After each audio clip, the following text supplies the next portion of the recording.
You ښځې ما ته telephone وکړو، زه په لوی غم اخته یم. ښځې راته ټلیفون وکړو چې ته دې ښځو نه څه غواړې چې دې ښځو پسې شوې؟ مالخوړې زه خو تې څه نه غواړم، ما نه پرېږدي. دا حق بیان نه کم نو د قیامت په ورځ به قرآن زما مری ته لاس اچوي که نه باچي. که زه ظالم ته ظالم ونه ویم نو د قیامت په ورځ به قرآن زما مری ته لاس اچوي که نه باچي. چې ما ته قرآن ویلی دی چې د ښځو دا حکم دی او هغه زه ونه ویم نو قرآن به زما په مرۍ کې زولنې اچوي او ما به جهنم ته بوزي که نه به مې بوزي. زه مجبور یم. نو ما ته وایي چې تاسو سړي که هر څه کوئ خیر دی، خو که ښځه هسې لږه بازار ته راووته نو په تاسو باندې تندر را پرېوځي. مال رښتیا دی خدای په مونږ تندر راوغورځوي چې زمونږ تاسو ښځې یې. هغه سړی دی خدای د آسماني تندر شکار کی چې د کم سړي ښځه په کوڅو کې بربنډه ګرځي. امین کوي خدای هم سټې وباسي. د آسماني تندر شکار شي. دا خو د قرآن خبره. بیا په داسې شرمېدلي ملک کې اوسېږي. یو اډیننس یې کړی دی قصاص او دیت، کچاچ او دیت. په هغې اوس مولیان راولي په ټي وي باندې په قصاص او دیت تبصرې کوي. مولیان په ټي وي راځي قصاص داسې دی او دیت داسې دی او کچاچ داسې دی او دیت کچاچ او دیت خوله دې د مرګ په ناره ټپه شه. کچاچ او دیت څنګه دی؟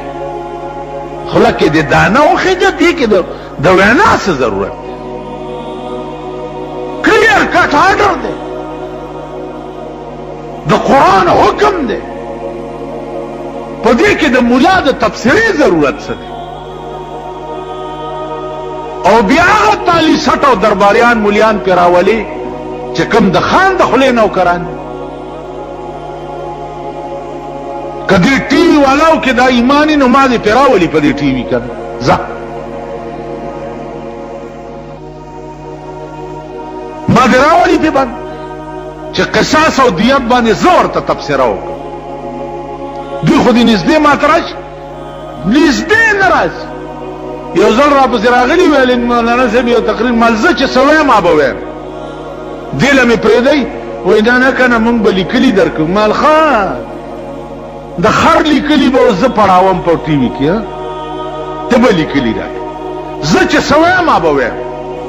ویل نو ته به څه وایم؟ مال زه به یې نیسم د نواز شریف نه بیا راونیسم تر یو بابو پورې، دا ټول تاریخ به بیان کړم. بیا به د دې خلکو تاریخ بیان کم چې دا په کوم ملک کې تاسو د اسلام نوم لئ.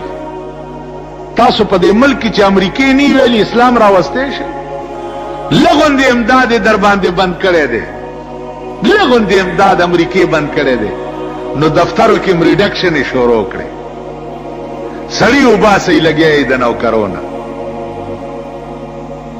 چې د ماما امداد بند دی. نو ته خو د پندو خرې نه پیټې اوړی شي او نه قلبه کولی شي. نو بیا ریډکشن یې په دفترو کې شروع کړي دي چې هله سړي وباسئ امریکې امداد بند کړی. بیا ته د هغه ملک کلاو مخالفت ولې کوي؟ کوم ملک چې نن امریکې ته پیزوان اچولی دی. عزیزانو دا په کلاو غوږونه واورئ، په کلاو غوږونو. امریکې لوی سازش دا دی چې اسلامي قوت ختمي، اسلامي طاقت ختمي.